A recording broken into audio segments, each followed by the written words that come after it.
오늘은 우리 왜 교파나 교단들이 그렇게 많은가 하는 그런 일입니다. 사람들은 사실 대부분 신앙생활을 하면서 거기에 크게 관심을 갖지는 않습니다. 그런데 또 신앙생활을 하다가 보면 이건 뭐지? 이렇게 생각하게 되는 게 많죠. 카톨릭과 기독교는 어떻게 다른가? 아니면 또 장로교도 합동측이 있고 통합측이 있고, 통합측은 뭐고 합동측은 뭔가? 기독교 장로교회가 있고 예수교 장로회가 있고, 왜 이런 것들은 이렇게 갈라서게 될까 하는 그런 것들입니다. 우리가 여기에 대해서 그렇게 자세하게 꼭 알 필요는 없지만, 우리가 기본적으로는 그런 거구나, 이것 정도는 알아야 우리가 교회에 대해서 좀 더 이해하기가 쉬울 겁니다. 왜냐하면 그런 것을 전혀 모르다 보면 이제 혼란스러운 거죠.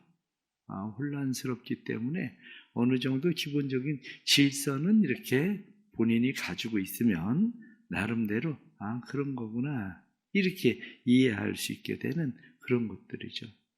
그런데 그것은 지금 현대에 일어나는 그런 일들만은 아니고, 이러한 일들이 일어나게 된 것은 오늘 성경 본문에 나타난 말씀 보니까 맨 처음 초대교회 때부터 고린도 교회 안에도 그러한 일들이 일어났죠. 그것을 보고 우리는 보편적으로 이것이 조금 체계화되는 것을 분파라고 그렇게 이야기합니다. 근데 초대교회에도 여러 분파들이 있었습니다. 왜냐하면 사람들의 생각은 서로 각각 다르기 때문이죠. 다르고 자기가 좋아하고 추종하는 일들이 다르기 때문에 오늘 사도 바울은 고린도에 있는 교인들에게 그렇게 이야기합니다. 나는 바울에게, 나는 아볼로에게, 나는 게바에게, 나는 그리스도에게 속한 자라 한다. 이게 이제 사람들이 내가 누구를 더 좋아하나? 누구의 말을 더 많이 내가 따르고 있나?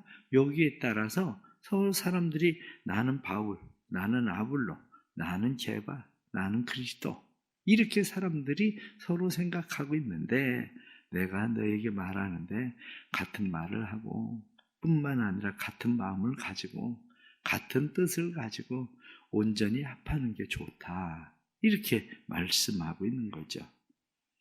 그러면 우리가 생각하고 있는 온전히 합한다 이렇게 이야기할 때 우리는 그것을 기본적으로 무엇라고 이야기하느냐? 우리 그냥 생각이 똑같이 하나 된다는 것이 아니라 우리의 생각이 보편적 교회, 그것을 우리가 쉽게 이야기하면 우주적 교회, 그렇게 이야기하는 거죠. 보편적 교회, 우주적 교회라고 이야기하는 보편적 교회는 너하고 나하고 생각이 좀 달라도 우린 같은 사람이야. 너하고 나하고 얼굴 색이 다르고 피부의 색이 달라도 우리는 같은 사람이야. 우린 같은 하나님의 자녀야 라고 인정할 수 있는 이러한 일들이죠. 기독교에 대해서 우리가 생각하면 초대 기독교가 쭉 흘러나오면서 초대 기독교가 점점 어떤 하나의 큰 카르텔을 이루는 교회라고 하는 이 형성, 이것이 갈라서게 되는 것은 사실 언제 이게 교회가 갈라지게 되느냐면 동방정교회, 카톨릭, 그것을 로마 카톨릭, 동방정교회 이렇게 얘기합니다. 기독교가 처음 시작하는 것이 로마에서 시작을 했잖아요. 국교화가 되고, 그런데 이 기독교가 옮겨요. 어디로 옮기냐면 콘스탄티노플로 교회가 옮겨가게 되죠.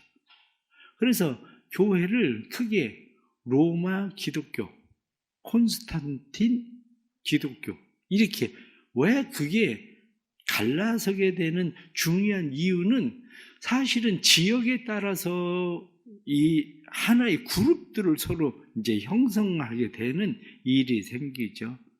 그 로마 서방 카톨릭이라고 우리가 보편적으로 이야기하죠. 이 카톨릭이 1054년이에요. 1054년에 서로 회의를 하면서 서로 다른 의견들이 이제 생기게 돼요. 서로 다른 의견이 생기게 되는데 그게 의견이 생긴 것은 1016년이에요. 1016년에 필리오케 논쟁이라고 서로 논쟁이 생겨요. 이 논쟁은 다른 논쟁이 아니라 사실은 성령론에 대한 이야기예요. 성령이 어디로부터 나오냐? 이렇게 이야기할 때 성령에 대해서 서방 카톨릭은 로마라고 그랬어요. 서방 카톨릭은 성령은 성부와 성자로부터 나온다. 이렇게 얘기해요. 그런데 동방의 콘스탄티노플을 중심으로 한 동방의 카톨릭은 성령은 성부로부터만 나온다. 이렇게 얘기한다고요. 이게 오래된 1016년부터 이 논쟁이 벌어지기 시작하는데 이것이 마침내 우린 서로가 생각이 다르다. 그래서 갈라서게 되는 것이 1054년이에요. 그러니까 우리는 동방 종교에 대해서는 잘 모르지만 동방 종교에는 이슬람이 콘스탄티노플을 점령을 하면서 어디로 옮겨가게 되느냐면 주로 러시아로 가요. 그래서 러시아가 다 이 동방 종교회를 아르메니아 이쪽들이 다 동방 종교회로 가게 되는 이유가 이슬람으로부터 밀려나서 그쪽으로 전부 다 넘어가게 되는 거거든요. 그게 그렇게 해서 갈라서기 시작을 한 것이 동방 종교회와 서방 로마 카톨릭 이 둘이 이제 서로 갈라선 거죠. 근데 실질적으로 교회 안에 이런 교단들이 많아지게 된 것은 사실은 1517년에 마틴 루터가 종교 개혁을 시작을 한 거죠. 그렇다고 해서 마틴 루터가 교파를 만들어낸 건 아니에요. 마틴 루터가 교파를 만들어낸 것보다도 마틴 루터는 1517년에 로마 카톨릭이죠. 그때는 이쪽이 다 독일, 이쪽이 다 이쪽은 로마 카톨릭이니까 여기에 대해서 카톨릭에 대해서 이건 잘못된 거다. 그리고 95개조의 반박문을 비텐베르크 대학에다가 반박문을 조항을 낸 거죠. 여기에 대해서 대답해야 된다. 이렇게 한마디로. 그래서 95개의 조항에 카톨릭에 대해서 여러 가지 문제들을 쭉 나열해가지고 대학 문에다 딱 붙이기 시작을 하면서 일이 벌어지기 시작한 거예요. 그런데 그때 당시에 그런 생각을 가지고 있었던 것이 루터만 그런 생각을 가지고 있었나? 그렇지는 않다는 거죠. 그때 당시에 그런 생각을 가지고 있었던 사람들은 성경을 읽는 사람들이면 많은 사람들이 그 생각을 가지고 있었어요. 하지만 그때는 성경을 읽을 수가 없었어요. 왜? 성경이 있어야 읽죠. 성경이. 왜? 성경이라고 하는 것이 한 도시에 한 권밖에 없거든요. 때로는 어떤 도시는. 그것은 사제가 가지고 있는 성경 한 권밖에 없으니 아무도 성경을 읽을 수 없으니 성경을 해석하는 것은 사제가 성경을 읽고 해석하는데 심지어는 라틴어를 못하는 사제들도 있었다. 성경을 제대로 읽지도 못하는 사람들도 있었다고요. 그러니 읽기만 하는 사람들이 해석이 안 되고 그런데 사제들도 하기도 했다고요. 이런 상황이 벌어지면서 그와 같은 생각을 가지고 있었던 사람들이 여러 생각들을 이제 쏟아내기 시작을 하면서 그것이 어떤 종파를 처음부터 딱 이룬 건 아니에요. 같은 생각을 가진 사람들끼리 모이게 되는 거죠. 마틴 루터가 시작을 했었던 것이 사실은 루터 교회예요. 루터 교회는 영국에서 시작되는데 루터 교회가 우리가 그냥 이야기하는 성공회죠. 성공회. 루터 교회라고 이야기하는 성공회식의 이 교회들은 영국에서 시작이 돼요. 영국에서 시작이 되는데 영국에서 처음부터 그것을 만들어내려고 만드는 것은 아니에요. 헨리 8세가 재혼을 하려고 이혼 신청을 해요. 카톨릭에. 이혼 신청을 하는데 카톨릭에서 받아들이질 않아. 이혼 허락을 하지 않아요. 그러니까 우리나라는 따로 갈라선다. 서방 카톨릭하고 우리는 별개다. 그래서 이게 성공의 루터파가 거기서 시작되는 거야, 사실은. 이게. 그런데 거기에서 시작이 되던 그러한 것들이 거기만 아니라 그 다음에 칼빈에 의해서 또 다시 스코틀랜드에서 시작이 되죠. 스코틀랜드는 1560년에 거기서 이제 장로교가 시작되는 거야. 장로교는. 그래, 칼빈에 의해서, 루터에 의해서, 쯔빙글리에 의해서 이렇게 막 사람들의 생각이 각각 흩어져 있었던 사람들이 나름대로 결집을 하게 되는데, 결집을 하게 되는 중요한 핵심은 어디에 있느냐면 사실 국가에 있습니다. 왜냐하면 당시에는 로마 카톨릭이 각 국가들을 교황이라고 하는 사람이 세계 국가들을 통제하고 있으니까 세계 국가로부터 이 로마의 교회의 통제로부터 벗어나기 위해서 사람들이 선택하는 것이 뭐냐면 종교를 빌미로 한 그쪽을 선택하게 되는 경우들이 많았죠. 그런데 원래 탄탄하게 그 교권을 가지고 있었던 로마 카톨릭은 그들을 계속 억압하고 압박하고, 그러니 사람들은 쫓겨서 도망을 다니는데, 쫓겨서 도망을 다니는 사람들의 무리가 점점 커지면서 그게 교단이 되는 거예요, 사실은. 이게. 이렇게 해서 교단을 갖게 되는데 1560년에 장로교는 시작이 돼요. 1560년. 그러니까 장로교가 시작된 지는 그렇게 오래된 건 아닙니다. 그 다음에 1612년에 침례교가 시작돼요. 1612년에 침례교가 시작되는 것은 다름이 아니라 유아세례에 대해서 반대하는 거예요. 카톨릭에서 어렸을 때 태어나며 영세를 받았었던 그런 아이들이 생각을 해보니까 아무것도 모르는데 유아세례를 받으면 무슨 효과가 있냐, 이렇게 생각을 하게 되는 거죠. 과거에는 태어나면 그냥 카톨릭 신자가 됐어요. 태어나면 영세를 받아서 카톨릭의 신자가 됐는데 사람들이 그건 아닌 것 같은데, 그래서 유아세례를 반대하면서 무리를 지어 나간 것이 그게 뭐냐면 침례교예요. 사실은 침례교가 그렇게 나가고, 그리고 나서 1795년에 요한 웨슬레가 전도를 하죠. 그런데 요한 웨슬레가 영국이잖아요. 영국에서 아까 이야기한 성공회, 영국 국교회라고 이야기하는 성공회에 복음을 전하는데 요한 웨슬레는 무엇을 이야기하게 되냐면 완전한 성화예요. 현세에 있어서 완전한 성화. 이 현세에 있어서 완전한 성화를 하기 위해서 끊임없는 회개, 경건, 이게 필요하다. 그래서 회개와 경건을 강조하면서 요한 웨슬레가 복음을 전하기 시작하는데 박해를 받기 시작해요. 그러니까 요한 웨슬레가 순회 전도를 하게 돼요.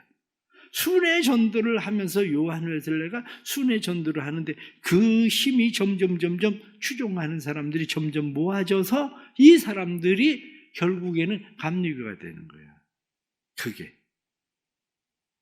이 감리교, 우리나라에서도 그 감리교회가 들어온 건데, 우리나라에서 보면은 장로교, 감리교, 침례교 다 있죠. 또 하나 우리나라에 주로 많은 교단이 어디냐면 성결교예요. 우리 성결교는 감리교에서 이쪽 동방 쪽에 복음을 전해야 되겠다. 그래서 일본에다가 감리교에서 선교 단체를 세우게 됩니다. 선교 단체를. 그래서 감리교에서 선교 단체를 세우는데 그게 원래 세워졌었던 것이 복음 전도관이에요. 일본에다가 복음 전도관. 일본에다가 1901년에 복음 전도관을 세웠는데 그곳에서 복음을 받아들이는 사람들이 생기고 그 복음 전도관이 성결교회 초기 성결교회 시작이에요. 그런데 거기에서 복음을 받게 된 김상준이나 그런 사람들이 한국에 1907년에 한국에 성결교를 세우게 되는 거예요. 성결교. 그래서 성결교는 성결을 더 강조하고 있는 그러한 거죠. 그래서 성결교는 그렇게 시작됩니다. 세계적으로 순복음, 우리나라도 순복음 교회가 많지만 순복음은 오순절파라고 얘기해요. 오순절파, 성령 운동을 하던 이 순복음은 사실은 우리나라의 조용기 목사가 순복음에 대한 시작이에요. 1958년에 이 순복음, 그 복음에 대한 최자실과 함께 시작을 했었던 것이 세계적인 교회들로 발전하게 되는 것이 그게 바로 순복음인 거예요. 그게. 순복음이 이렇게, 그러면 이제 기독교 장로교하고 예수교 장로교는 어떻게 다르냐? 이렇게 되는 거죠. 기독교 장로교하고 예수교 장로교회는 어떻게 다른가? 이렇게 이야기하면 그것은 1953년에 기독교 장로교가 갈라서요. 장로교에서 기독교 장로교회가 갈라서게 돼. 그 기독교 장로교회 갈라서게 되는 것은 미국에서 신신학이라고 이야기하죠. 신신학을 공부하고 들어온 사람들이 생겨요. 그리고 신학교 안에서도 교수들이 되고 그러면서 갈등이 이제 부딪히기 시작하는 보수적인 신학과 신신학, 새로운 학문적인 신학을 공부한 사람들이 서로 부딪히게 되는데 이 사람들이 부딪혀도 서로 하나 돼서 그냥 가려고 하고 있다가 문제가 생겨요. 그게 뭐냐면 상징적으로 학교를 남산에다가 학교를 세우자는 거예요. 남산. 그런데 남산에다 학교를 세우려고 했다가 사기를 당해서 돈을 다 털려버려요. 그런 일들로 인해서 학교 문제로 서로 갈라져요. 기독교 장로교회하고 예수교 장로교회가 그때 갈라서게 되는 거죠. 합동과 통합은 어떻게 갈라지느냐? 1953년 이후에는 그냥 예수교 장로교회는 하나였죠. 예수교 장로교회가 하나였는데 1959년에 심각한 문제를 만나요. 그게 뭐냐면 WCC에 가입을 하는 것을 찬성을 할 거냐 반대를 할 거냐에 대한 논쟁의 문제가 시작이 돼요. 그래서 갈라서게 돼요. 그것이 통합이에요. 그러니까 따지고 보면 예수교 장로교나 기독교 장로교나 기독교 장로교 그러면 한문으로 쓰는 말로 기독교 장로교고 우리말로 하면 예수교고 이렇게 되는 거야. 합동하나 통합하나 말 바꾸면 내내 합동하는 거나 통합하는 거 말 바꾸면 내용은 똑같아요. 내용은 똑같은데 말은 앞뒤가 바뀌는 것이 앞뒤이지 않아. 이런 일들로 인해서 교회들은 갈라서게 되는데 그것을 보고 우리는 보편적으로 분파 이렇게 얘기하죠. 그것을 정치적으로 교회 정치라고 그러죠. 교회 정치적으로 이제 하나의 다른 틀을 가지게 돼요. 다른 틀을 가지게 되는데 장로주의, 그게 장로교회예요. 장로교회는 교회의 대표자를 세우는 일을 누가 하느냐? 교회 대표자를 세우는 일들에 대해서 사람들이 어른들을 세워서 그들로 하여금 교회를 세워가게 하는 그게 장로주의예요. 그래서 장로교회는 목사도 장로고 장로도 장로고 그래서 장로교회에서는 목사는 말씀을 가르치고 치리하는 장로이 되는 거죠. 그냥 장로님은 교회를 다스리고 치리하는 장로 이렇게 되는 겁니다. 침례교를 이야기할 때는 침례교는 회중교회, 회중정치라고 이야기하죠. 그래서 침례교에서는 굳이 장로를 세울 이유를 별로 갖지 않아요. 왜냐? 다 똑같은데 그 위에 따로 누구를 세워서 무엇을 하는 걸 별로 그렇게 원하지 않아요. 그래서 쉽게 얘기하면 교회 운영위원회 격인 사람들을 모은 거죠. 그 사람들이 모여서 교회에 대해서 회의를 하고 그들은 그런 방식으로 교회를 끌고 가는 거죠. 그러나 영국이나 원래 카톨릭에서 힘을 받아서 루터 교회에서 나오게 되고 영국에 오랫동안 뿌리를 받고 있었던 요한 웨슬리 감리교회는 여전히 감독 정치를 하게 되는 거죠. 감독을 세우게 되는 거죠. 그래서 그 감독이 모든 교회들을 관할하는, 한 지역의 전체적인 교회를 관할하고 이렇게 하는 이런 일들이 이제 감리교에 생기게 되는 거죠. 그래서 감리교를 주교주의 이렇게 이야기하기도 합니다. 뭐 그 외에 구세군도 있고 뭐 이런 여러 가지 분파들이 많이 있지만 이런 여러 가지 분파들이 있고 그래도 결국에는 다 무엇을 근거로 하고 있느냐? 뿌리는 어디에 있느냐? 그러면 교회의 참된 터는 예수 그리스도. 그분이 교회의 참된 터다. 그런 거죠. 감리교와 장로교에 대해서 서로 조금 다른 특징들이 가지고 있습니다. 그게 뭐냐면 감리교는 기본적으로 인간이 하나님을 찾아 거슬러 올라가는 거야. 감리교는. 무슨 얘기냐? 감리교는 인간의 자유의지에 대해서 강조를 해요. 자유의지. 그래서 내가 자유의지로 내가 하나님을 찾아 거슬러 올라가서 하나님을 만나. 그런데 장로교는 하나님을 찾아 거슬러 올라가는 일이 가능하지 않다고 보는 거예요. 왜냐하면 인간은 전적으로 타락을 해서 하나님 찾아오신다는 거예요. 예수 그리스도가 오신 것처럼 하나님께서 나를 찾아오셔서 나를 만나 주신다. 그것이 예정이라고 하는 교리예요. 그러니까 이것이 서로 다른 그러한 차이들을 가지고 있지만 우리 교회 안에 있는 사람들이 생각을 할 때 나는 하나님을 만날 때 어떻게 만났나? 어떤 사람은 본인이 열심히 하나님을 앞에 찾아가서 막 기도하고 애를 쓰다 만난 사람도 있고 어떤 사람은 나는 예수 그렇게 믿고 싶지 않았는데 사도 바울처럼 어느 날 나는 갑자기 예수를 믿은 것 같고 그건 서로 다른 거야.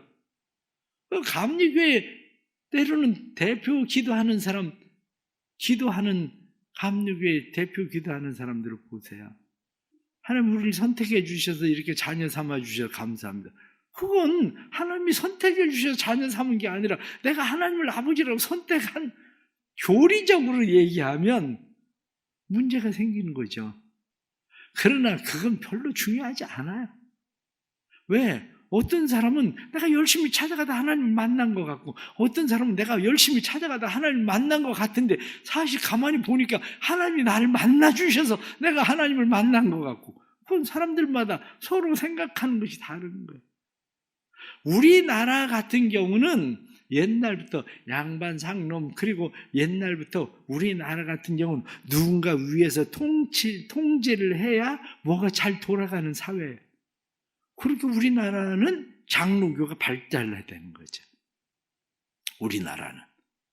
그런데 이런 통제나 억압에 대해서 아주 싫어하던 민주주의를 배운 그런 나라들은 장로교를 싫어합니다. 왜 몇 사람이 교회를 그렇게 다 그냥 70세 때까지 교회를 그렇게 움직이냐? 그 별로 옳지 않다. 그냥 그때마다 필요한 대로 대표자를 뽑아서 해야지. 그래서 침례교회가 발달돼. 미국 같은 교회 나라들은 침례교회가 왜 발달하느냐? 많아지느냐? 그 이유는 그 사람들은 민주적 방식 때문에 침례교회가 많아지는 거고 우리나라는 침례교회가 들어와서 막 그렇게 애를 써도 기독교가 들어오는 것은 비슷해요. 그런데 그게 왜 잘 안 되느냐? 잘 안 되는 이유 중에 하나는 우리는 통제사회가 조금 있어야 잘 굴러가는 우리 생각의 틀들이 그렇거든요. 그게. 그런데 왜 그럼 감리교는 또 안 되냐? 안 되는 건 아니지만 그 이유는 또 간단해. 너무 억압은 싫다. 누군가가 적당한 통제는 우리는 필요하지만 누군가가 억압적으로 모든 것을 꽉 누르고 또 끌고 가는 건 우린 또 그거 싫다. 사람들의 생각이. 그러나 지금 장로교냐 감리교냐 성결교냐 침례교냐 그거는 그 교회를 끌고 가고 있는 목회자의 생각에 의해서 거의 그것이 지금은 결정되는 거지. 어떤 것들이 그 장로교는 우리는 장로교의 전통을 따른다 아니면 감리교의 전통을 따른다 그렇게만 되지는 않아요. 그러나 신학을 거기에서 공부를 했으니까 자연적 그 신학적인 틀들이 자기들 안에는 있겠죠. 신학적인 틀이. 그렇게 되는 것이지 이것이 뭐 무슨 얼마나 많이 막 다르냐 이런 문제만은 아니에요. 그러나 이 가운데서 중요하게 생각해야 되는 것은 있습니다. 그게 뭐냐? 맨 처음 시작했었을 때 카톨릭으로부터 개신교 프로테스탄트라고 이야기합니다. 프로테스탄트라는 것은 저항하는 자란 말이에요. 카톨릭에 저항하는 자들. 이게 프로테스탄트예요. 저항하는 사람들. 이 사람들은 성경을 읽으면서 카톨릭에 대한 그들만의 생각에 대해서 저항하는 거죠. 이 여러 분파나 교파들이 이렇게 생기게 되는 핵심적인 요인 가운데 하나가 있는데 그게 뭐냐면 그때 당시에 발달된 출판이에요. 출판이 발달되기 시작하면서 성경이 확 보급되기 시작하죠. 출판으로. 그 전에는 이게 출판이 제대로 안 되니까 사람들이 필사를 하고 이렇게 해가지고 그것을 써야 되는데 아니 라틴어를 모르는 사람들이 라틴어를 필사를 한들 그걸 뭐 어떻게 보겠어요? 그런데 그것을 번역하는 사람들이 성경을 출판을 해가면서 발달이 되는 거죠. 성경을 읽으면서 사람들은 자기 나름대로의 하나님의 성령의 감동과 은혜를 받죠. 이 감동과 은혜를 받는 이 다양성에 대해서 우리는 인정하는 거죠. 서로에 대한 경미한 교리상의 차이들은 있지만 이 경미한 교리상의 차이들은 우리는 다 그리스도 안에서 한 지체다. 교회터는 예수 그리스도다. 그것을 믿고 받아들이는 거죠. 단점이 생깁니다. 그 단점이 생기는데 로마 카톨릭 같은 경우는 정교회 같은 경우는 서로 다른 생각을 하나로 결집시키는 힘이 있어요. 다시 말하면 걸러내죠. 결집된 힘 안에 다른 소리를 내는 것이 어렵죠. 그런데 프로테스탄트들은 결집된 힘이 없어요. 그러다가 보니까 이단들이 많아질 수밖에 없고 이단들이 생겨도 통제할 수 있는 힘들이 별로 없다는 거죠. 왜? 정명석이 아니 그게 뭐 어디 뭐 기독교하고 뭐 별 상관도 없는데 왜? 자기가 메시아인데 그래도 그것을 기독교 복음 선교에 이렇게 이름을 걸어도 그것을 뭐가 제재할 수 있는 그런 상황들이 되지 않는 거죠. 이러한 일들이 단점이죠. 그러나 결국 우리는 분명하게 믿습니다. 교회는 예수 그리스도가 머리시다. 교회는 예수 그리스도의 신부다. 우리는 예수 그리스도의 지체로 우리가 주님의 뜻을 이루기 위해서 우리는 하나 된다. 바로 그거예요. 서로의 다양한 생각들을 인정하고 성경을 해석하는 다양한 방법에 대해서도 우리는 서로 인정하고 받아들이는 거죠.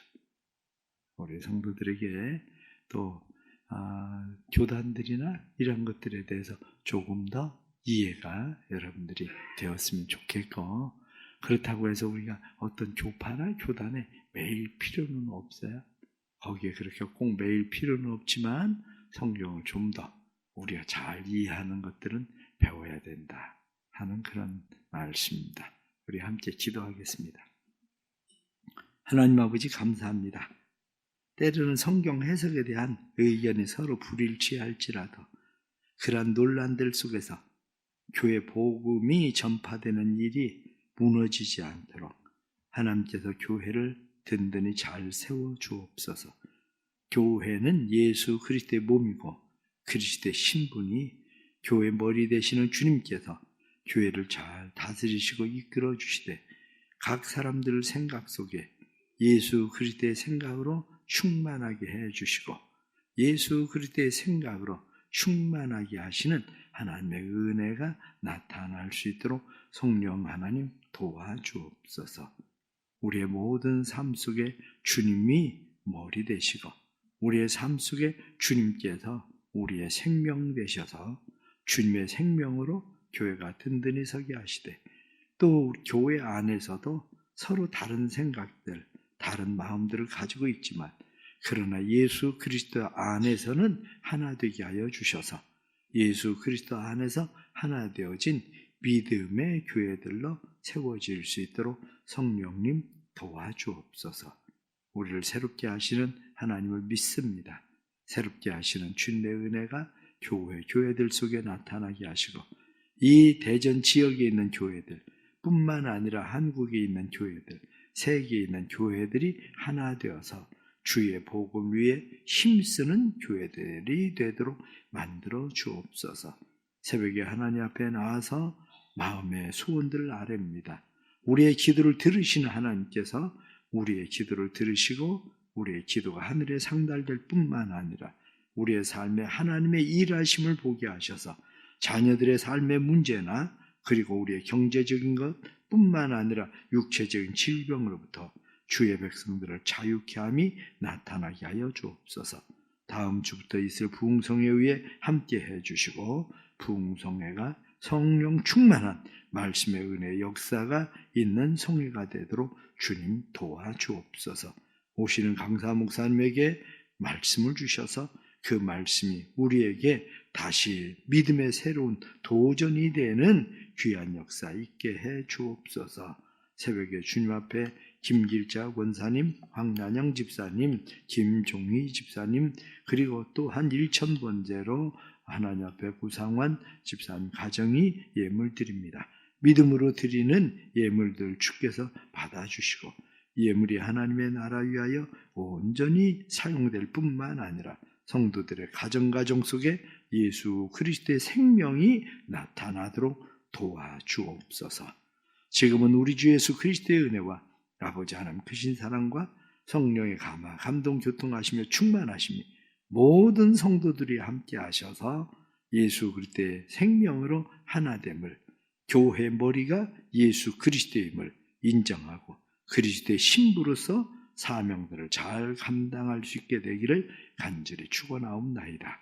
아멘.